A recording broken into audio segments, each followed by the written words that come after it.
Hey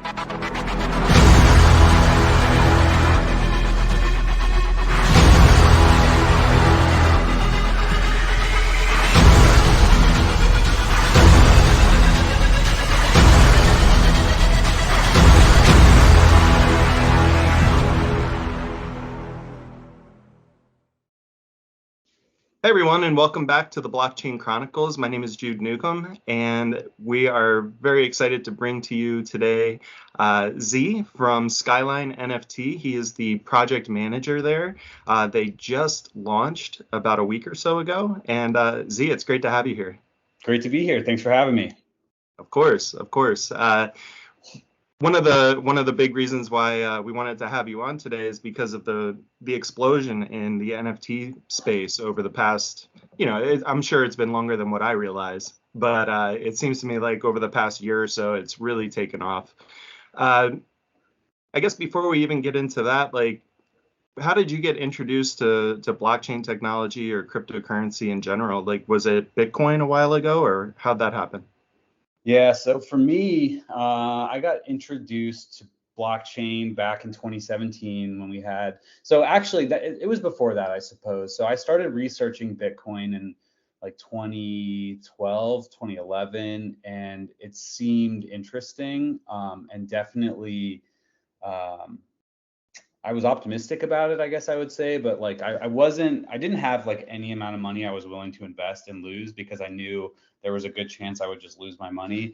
So I kind of stayed on the sidelines, watched things. Well, I watched the price action. I was really intrigued by the fact that I could make money from my computer passively. Yeah. So, that was just like, that just sounded awesome. And so I just kind of watched from the sidelines for a while. Then I remember pretty vividly in 2017, people talking about blockchain and Bitcoin specifically, and like friends who bought like Bitcoin for like $2,000 or $1,000, and now it was like $5,000, $6,000, $7,000. It was like climbing rapidly, and there was just this big, there's a lot of dialogue about it. I happen to know someone too who, back in that 2011, 2012 period, had had just decided to buy like 100 or 200 Bitcoins. Right. And yeah it was like, that was the dream, right? It was like, whoa, this guy, he had the vision, and he got in at a time where it was economically, it wasn't a big deal. Like, it wasn't a big loss of money for him, and he was able just to hang on to that for a while, and it worked out. And I think he sold all of, the vast majority of his Bitcoins at the top of 2017, or near the top at like, 17 or 18K. And so right around that time, when Bitcoin was like pretty much maxed out, people were talking about it going like, is it going to go to 30? Is it going to go to 40K? I started investing and started buying other things, like more risky, what seemed like, high upside, altcoins. And I didn't know anything about the market. I wanted to be a part of it. And of course I wanted to try to make some money, but I liked the idea behind blockchain. I always appreciated that digital ledger. And I just loved the technology. It all made sense, digital transference of money in a way that was much more streamlined than some things we have today. So started investing, promptly lost all my money in 2018. And probably a month later, I can relate. Like everything I invested in, literally everything, went to zero, and none of that stuff recovered. I don't know what I don't know what the logic was behind what I bought, but it was pretty much the most risky everything. And so so I walked away from that experience. I wasn't shocked. I was fully prepared to lose that money when I invested. And but I was still interested in blockchain, and I still believed in blockchain. I just realized that I happened to pick the most risky investments possible. So that's kind of how I got started. And that interest followed me kind of through 2018 into 2019. And then around early 2020, I started doing a lot of research because I was just at that point in time, I had a little bit of money stashed away, and I thought to myself, crypto is not a thing right now, but I feel like it will be. I feel like there's a cycle that's coming at some point in the next 5 years. So I started doing a lot of research. So yeah, it's interesting that you took that pathway, because I think a lot of people, after going through kind of the bubble, maybe, this did happen to a lot of people. I'm more in your boat than what I'm about to say, but you go through the bubble experience, you lose all your money on the risky moonshots, and you're just like, that's it, I'm out. But Right. you kind of you doubled down. So Well, eventually, yeah. Like I was definitely down for the count immediately thereafter, right? I was like, okay, I have no idea what I'm doing. I have no idea what's going on. But I still believed in the technology, and I felt strongly that that there was a place for blockchain like in the world, you know? yeah. Yeah, so I guess that kind of, I guess ultimately, like, I know that you're a proponent of the Solana network, Mhm. right? So is that one of the projects that struck your interest when you went back and started doing more research? Yeah, so really by pure luck, I follow a couple people. I've listened to a couple podcasts, and one of them, is Tim Ferriss. Tim Ferriss's good friend is Kevin Rose, who is a venture capitalist, angel investor, very successful, and he had always been interested in blockchain. Was a big time Ethereum investor, and so I just figured, I knew he had, even during those dark ages, he was producing blockchain content. So I stumbled upon his podcast and I started listening to a few episodes. And in one of those episodes, he interviewed Anatoly, who is the founder of Solana. And I was struck by that conversation. And I said, okay, like this is it. Like I'm going to invest in whatever this is. And at that point, so you couldn't Take all buy. my money. Yeah, yeah. Well, like that was it. So really, so now keep in mind, this is like the beginning of COVID, Mm, and the stock market absolutely crashed. yeah. Everything had completely bottomed out, and I had a little bit of money, and I felt like, and I hadn't invested really any money anywhere, like pretty much for my whole life, for the most part. I really just was, I just was saving here and there and doing whatever. Um, and so, yeah, I made a decision that I was going to start. I figured at the bottom is probably a good place to start, even though it's really scary. And so, Was so, that the beginning of Solana's existence? so shortly after I listened to that podcast, the Solana launched their like test net, and they were running different like competitions to get people sort of on the network running nodes and running validators and things like that. And you could buy the Solana token on Binance. You could probably buy it on FTX too, but I just didn't know about FTX. But Hmm. yeah, you could buy like the tokens, initial token sale or whatever, when it was released on Binance, was like shortly thereafter. Yeah. And I remember it's launched at 60 cents, and I was like so mad that I couldn't buy at 60 cents, and I wound up buying at 80 cents. Oh no. Yeah, yeah, and yeah, and so I just kind of said like, hey, this was an amount of money that I was willing just to forget about, and Yeah. that was I want to say like April of 2020, and then really pretty much nothing happened until 9 months later, January of 2021. Right. So what actually sparked the rise of Solana in January? So what happened was, so in the fall, Bitcoin started to pump. So I actually, so yeah, so I made that decision I was going to start investing. Then in the fall of 2020, it struck me, I got like feverish about buying Bitcoin. Like I felt like I saw a lot of people lay out the case that we were printing a lot of money, that the United States was printing a lot of money, Yeah. and that we were going to deal with major inflation, and that Bitcoin was a great hedge against inflation, right? It was a great asset that you could hold as a hedge against inflation. So I actually cashed out half of my 401k and I bought Bitcoin. And and I just was like, I was just like, so I didn't care. I like talked to my wife about it, and she was like, all right, screw it, whatever. We're young enough, like Yep. we can go for it. And so I bought Bitcoin in like October after I had already purchased Solana. And yeah, and then we just kind of hung out. And so Bitcoin eventually surged. And there's this thing called Bitcoin dominance. So when people are investing in Bitcoin. Money tends to flow out of all the other altcoins into Bitcoin, and it puts a lot of pressure on the alt market. And then in January, Bitcoin went, I think it went from like 60K, pulled back down into the 50s. And when that happened, all of the alts just took off. Yep. Doge started going nuts. Solana took off. Like really, just all of the alts started to pump. Money started to flow out of Bitcoin into the alts. And then Solana started to get. So I think there was a lot of people like excited about Solana. Also, Solana mainnet went live around that time, and so those things kind of like a perfect storm really catapulted the price of Solana. Yeah, I was gonna say it seems like a lot of times there is this perfect storm. There's an element of luck, of course, but then also you have to have a team, right? Sure. That's constantly developing, and a community that comes together that believes in the project and pushes it out into social media. And if all those things come together, you pick the winner, and Yeah. and I think you did that, and it's a good feeling when that happens.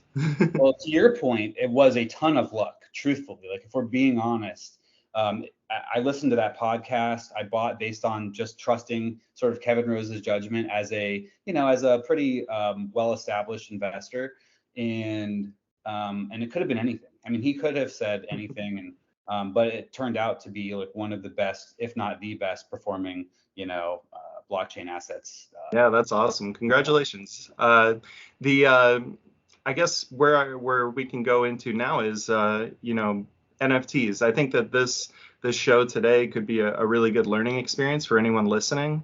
I know I come from the Metrics Coin community, and I've been involved in their project for years, and we're starting to dip our toes into NFTs, and whether we're late or early, who knows? But we're doing it, and a lot of our communities. Anybody who's in NFTs right now is early, for sure. Yeah, that's that's what we believe as well. And but a lot of our community aren't as familiar with NFTs as you are, or even the community that Skyline has.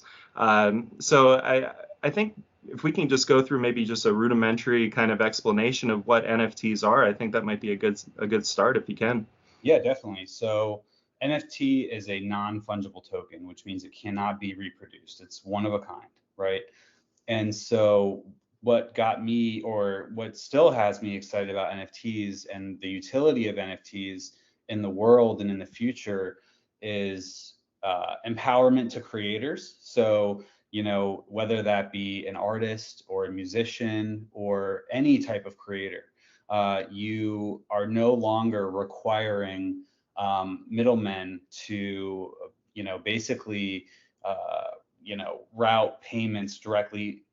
There's a missing layer right now, right, where if you're a creator, you're generally paying a middleman, like, maybe it's an art gallery, maybe it's a third-party website, or maybe it's Spotify or whatever the case may be. Who is, or actually it's not Spotify, it's like your label, right? Right. Who's producing your content or putting it out there for the world to see. And a lot of times the artist or the creator gets screwed because the third party is taking a vast majority of the profits, right? And what I love about NFTs is there is a way to program into the contract of the NFT royalties for the creator for life that are not changeable, right? So it ensures that the creator is always fairly paid for their work. Yeah, that's great. When did you first hear about NFTs? Like, was that something that Anatoly was talking about in that podcast? Like, that was in the plans for Solana? So it's interesting. So I'm not sure. Like, I know that I heard people talk about NFTs. I probably heard Kevin Rose is like a big NFT guy, and strangely had nothing to do with me getting involved with NFTs. But maybe I was maybe I was more willing and more interested because of that. But I think that I probably heard about Cryptopunk sales being in the the six-figure range, and was blown away at the idea of like this pixelated little character selling for that much money. And right.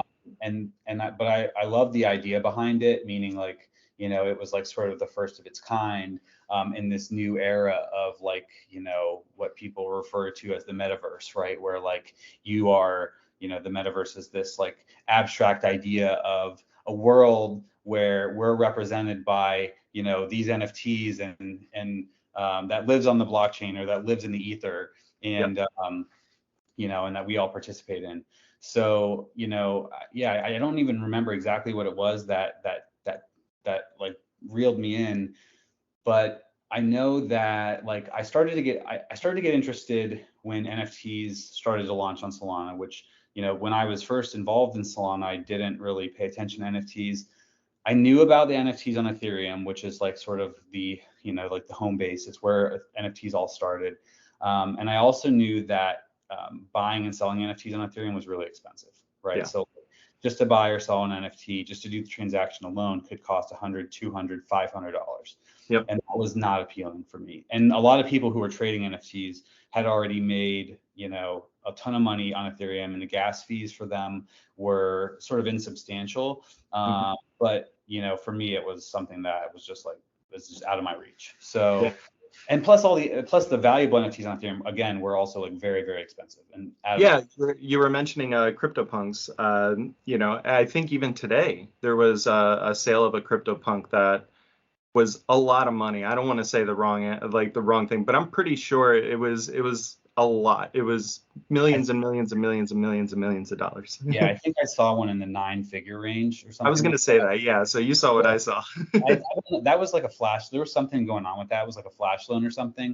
But Yeah. it's not unusual. Like the floor price for CryptoPunk right now, I think is about 500K, and hmm that's pretty wild. Yeah, yeah, it's incredible. And but what I wanted to ask you about was kind of get your rebuttal to, you know, what I see in the comments for when people see sales like that on Twitter. You know, they say, "Oh, here I have it too," and they just post like, you know, the same image, but they don't own it.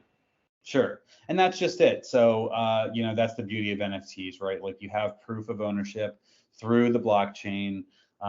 And so people will always do that. There's nothing you can do about it. But unfortunately, you know, you don't really see like, you don't, I guess part of the NFT game is really, at least for like things like the CryptoPunks, people who have been established in blockchain for a long time, who it's almost like your badge of like, I've been here for a while. Like when I Mhm. bought this CryptoPunk, in most cases, you know, I bought it for like, you know, $400 or like whatever. And it's almost like, you know, it's a little bit of a flex too, but depending on, you know, like now basketball players are buying CryptoPunks or Bored Apes and things like that.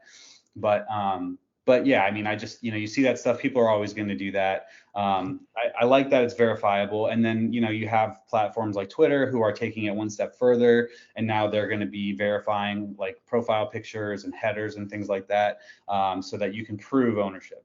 Yeah, that was a development that came out, I think, a few days ago, and a lot of people are looking forward to that. It's exciting. Yeah, yeah.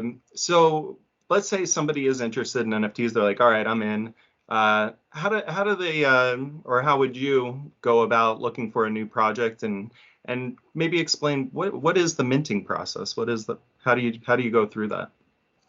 So yeah, so for the first part, I would say, you know, find a project that resonates with you, a project that you like the art, right? I think that's important. It's important for me. And then if you want to, if you just like the art, you like the art, right? Like anybody, I would encourage anybody if they like the art just to buy the Yeah. art. If Is it's that, I'm sorry to cut you off, but is that kind of like, do you go to Twitter and maybe look at like a hashtag first? Because it's hard to know like what's coming down the pipe if like you've never done it before. Good point. So, right. So I would say Twitter is a good starting place to like do research.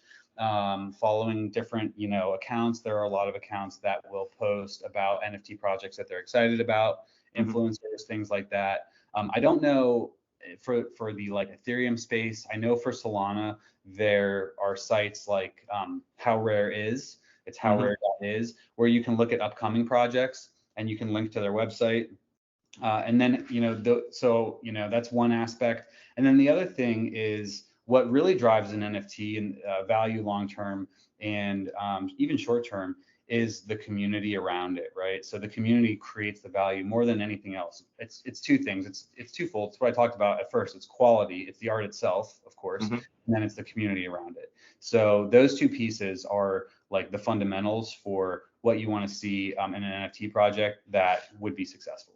Yeah.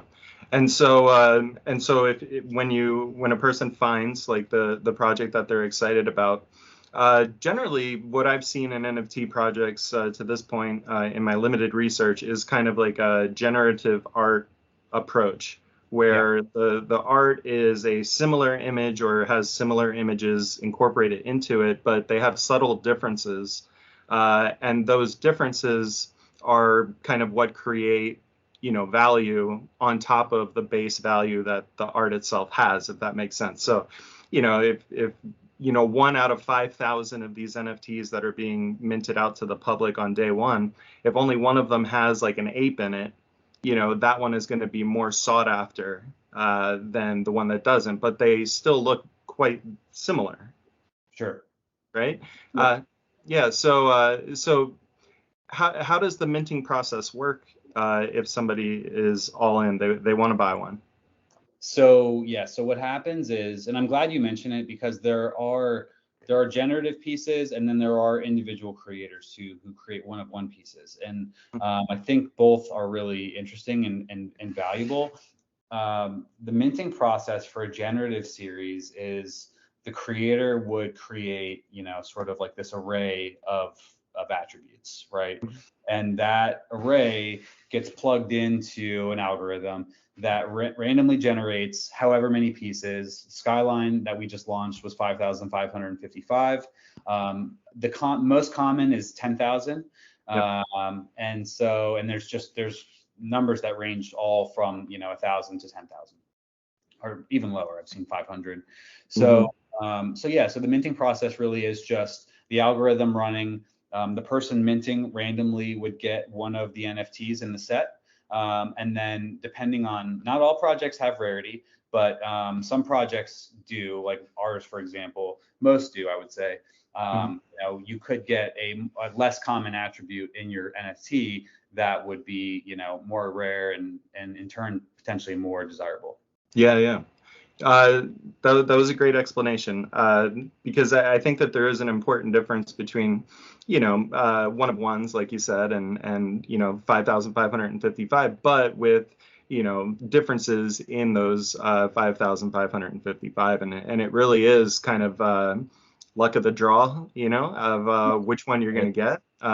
But that's kind of the fun of it, I would say.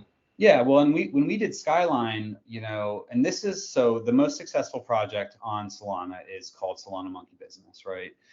It was the first profile pic project that was sort of like pixelated monkeys.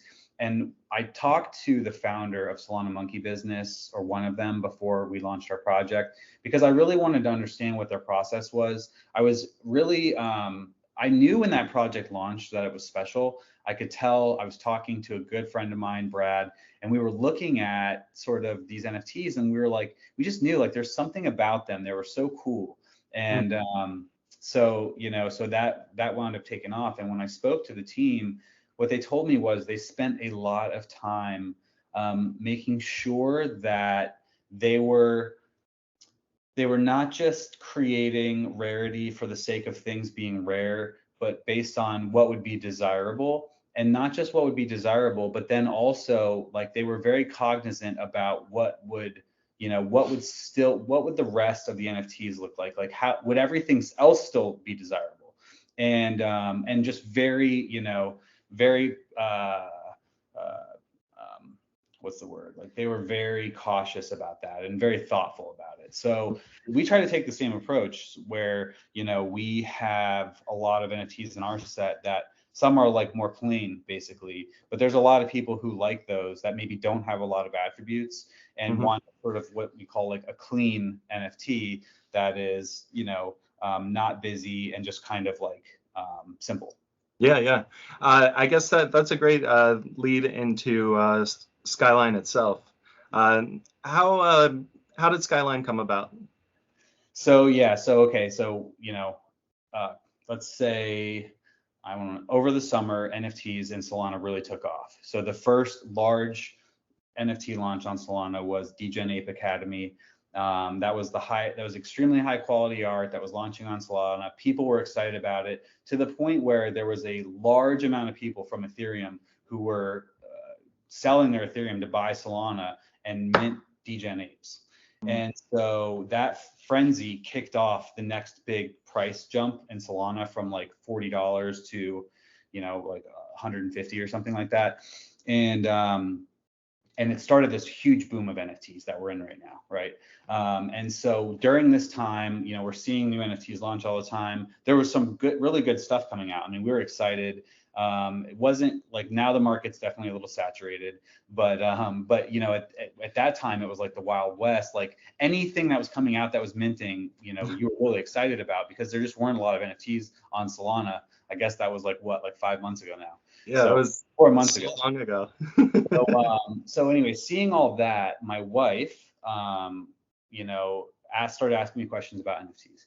And I was explaining to her, just like we just spoke about, sort of like what the process is and how these generative series are created, and what makes one better than the other. And she had this idea, of what would be really cool for her. I think a lot of most great ideas are scratching your own itch, right? And so she loved the idea of having like this beautiful skyline as her banner on Twitter. And she threw the idea by me, and I thought that was a great idea. I was like, wow, I haven't heard of anyone doing anything like this on Solana, or even really on Ethereum, or any other blockchain for that matter. So I think it's worth pursuing, and it's a good idea, and it's fresh, Yeah, So, that's something that I've never seen before. yeah, absolutely. And it's fun. And like, we wanted to find cool ways to integrate that back into the real world too. And so that's part of our roadmap and what we're working on. But yeah, so she had the idea. I kind of realized that it was doable, and I thought people would get behind the project. So, we just started doing all the things. We created a Twitter account. We got to work on the art, and and the rest was history. Yeah, that's awesome. And it's not just you and your wife. You have a fairly large team, right? How many people are on your team right now?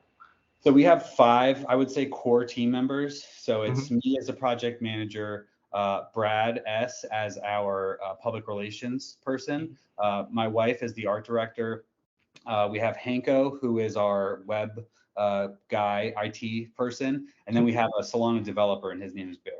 Yeah. And so you went through the creative process of thinking up what the skylines are going to look like. I'm going to throw some of them on the screen right now as we're talking, but and people will get an idea of the art that was produced from these creative sessions. I think they look great. But then how did you create the hype? Was it just simply, creating a Twitter page and hoping people came to it, or there's more to it than that, I know? So it's a really good question, and it's something that I'm really proud of, and it's extremely important for an observer or for a new project to understand this. We were encouraged early on. So the typical blueprint for a project is you create a Twitter page and you start doing lots of giveaways, and you create customs, or you create honoraries and give them away. That was, knowing that or thinking that was actually one of the first things we did. We created a collaboration with Grape Protocol, which does token gated discords. And those guys were huge supporters of us from the very beginning. And so we did that, and it was great. And, we got a little bit of a push from it, but, we really saw this, we had a lot of influencers basically in the space, suggest to us that we didn't have to go that route. They didn't say that we shouldn't do it, but they said you don't have to go that route. We think if you try to just engage with people through your Twitter account and through your Discord, and you build a strong community that way, that you will have a successful project. And I have to credit Brad, who is our public relations person and who primarily runs our Twitter account and was very active in the Discord, for building an incredible community and really engaging with people and making people feel like they were a part of Skyline, because they were. And really, we were just focused on, the people in our community and like trying to deliver a project that was going to be meaningful to them. I couldn't understate what I saw from afar, just observing like this wave that took place, just over the course of a few months. I mean, it was kind of like a parabolic chart. And Yeah. you kind of see like at the end of that, right leading up to Mint Day, the Twitter account, I look one day it's at 5,000 and like a few days later it's at 12. I was like, holy, like what is going on here? Like this is exciting. And you go into the Discord and you see like the flurry of activity coming down, just people jabbing away at each other, and people are ready and they're hyped, and yeah, and then you get to Mint Day, and you've never been through a process like this before. So what was Mint Day like? Yeah, Mint Day was maybe the most stressful day of my life. It was very stressful because we had a plan. We broke out. We had like a pre-sale group. We wanted to reward people who were early to the project, give them early access to Mint. And then we had a primary group, and they were supposed to mint back to back, like an hour between. And when we went to do the pre-sale, we ran into, and this is a common issue, but we ran into delays loading the art. So loading the art took significantly longer than we were anticipating. And then we had, Solana uses this thing called the Candy Machine to mint NFTs. It was something that was created by Solana Labs, which is, the founders of Solana and their team, as a way to make minting easy and correct, basically, because there were some projects early on that didn't mint properly and it was a nightmare. So they were trying to help with that and fix that. So our setup with our Candy Machine ran into a couple snags. So long story short, we wound up delaying a little bit, and we were devastated. We felt like we were letting everyone down. So that was very stressful. And then when we finally launched and we posted the link, somebody fat fingered the link, and it went to the wrong site, and it was just a huge like debacle. So we overcame it, and then we had to delay the rest of the launch because that one was so delayed, and we had people in Europe. So to your point, we had built this huge following, and people were really excited to mint. And and so when we delayed, and then we had a lot of people in Europe who stayed up overnight to mint, and we had to delay to the next day, and so they were very upset. So at the end of day one of mint, I felt like an absolute failure, and and it was just stressful, and we had never done that before. Our process was somewhat new for the developer, although he had been part of Mint in the past, not using all of the things that we were using for ours. So it was stressful, but we got through it. Yeah, you got through it, and it sold out. It sold out very quickly. People were super eager to mint. There was a lot of excitement. And again, it goes back to, we worked hard on the community, and we felt really great about the quality of our art. Like, we knew we weren't like peddling like some garbage that we just had somebody create on Fiverr, which is a thing that people do. Yeah, I can imagine. And you're not going anywhere, right? Like, so this is the minting day one is literally day one of a long process that you're looking to go towards. So what are the short-term goals for Skyline right now? So the most important goal right now is honestly to deliver value for our community, right? So in a general way, that means that we're continuing to build on the momentum that we have from Mint, engaging with people in the Discord, and just sort of and investing in our community. And then part of that also looks like us continuing to collaborate with other projects to keep Skyline sort of front and center in the Twitter sphere, which is important. And then we want to do things like airdrop to our holders, special edition NFTs. And really, that all is leading up to what we're planning on for the fall, which is a season 2, even more limited release of very, very cool art that will only go to holders. It will not be mintable. You will not be able to purchase it. You will have to hold a Skyline NFT in order to receive it. Awesome. Awesome. And And so, and that's just for this year. And then moving, then beyond that, there's other plans as well. yeah, I was gonna say I know it's really hard in the crypto space. You were talking about, 5 months ago. It sounds like, that's 17 years in Yeah, blockchain. So, totally. but what are the general long-term goals for Skyline? Yeah, so really the long-term goal is we want to be able to let people print their skylines and like put Mhm. them up in their house if they want to, and that would require them to, effectively burn the NFT. And the reason that you have to burn the NFT is to prevent, you couldn't have two people printing the same art in their house and duplicating it, right? Yep. Each one is a one of a kind piece. They're generative, but we are, at the time of mint, I don't know if I mentioned this, we're ensuring that there are no duplications of all of the same attributes, Mm. right? So you may see some that are similar, but no two are identical. Yeah, I didn't know that. Okay, yeah. So no two are identical, and so that's why you have to burn in order to print if you wanted to put up in your house, which I would love to have one, in my house. And then really, that's also leading into what we want to do is create a launch pad, right, for artists. So as part of this process, not just for Skyline, but just being involved in Solana as a whole, we've seen and met a lot of artists who are really interested in NFTs and who want to be part of the NFT space, but don't know how. They don't know how to get in. They're struggling artists, frankly. And one of them was a good friend of ours who we knew she was talented, and we sat her down one day and we said, look, we would really like to onboard you to Solana. And so we met at a coffee shop. We spent about 4 or 5 hours setting up a website, which is sort of like almost like a Shopify for NFTs. It's called Holoplex, and so you can just do a one and done. You set up a site. The artist can mint their work directly on the site and then auction it there. So we set up that site for her, and she launched. In the first week, I think she did really well, and then she started to build a little bit of traction and a little bit of a following. And within 2 weeks, she had quit her job and relocated and moved to like her dream location. And now she just works in blockchain full time for I herself. love it.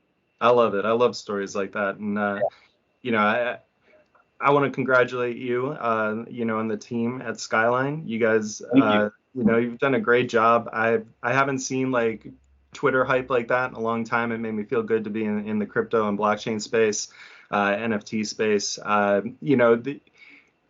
It's amazing like how our roads can lead. Like if you look back to 2018, you lose all your money in risky prospects. Who would have thought in 2018 that we'd be talking about an NFT platform release that you just accomplished, a couple of weeks ago? Not me. I would, if you told me this was going to happen 3 or 4 years ago, I would have said you were crazy. Yeah. Yeah, well, I'm glad it happened because it's great art, and I think a lot of people that are watching this or see the tweet that I'm going to post over on the Metrics Coin Twitter account might get introduced to NFTs and to Skyline for the first time. I think that they'll really enjoy it. But Z, thank you so much. I really enjoyed this, and I wish Skyline all the best in the future. Thanks so much, man. It was really my pleasure to be here. Yeah, yeah. Hey everyone, thanks for watching the Blockchain Chronicles. If you like anything that you heard today, please give the video a thumbs up. If you want to contribute to the conversation that was had between the guests, leave a comment below and we'd love to get your thoughts. Also, please subscribe and hit the notification bell. That way you'll get notified every time that we upload, which we are looking to do a couple times a week. So make sure you don't miss out. So once again, thanks for watching, and we'll see you in the future. Bye.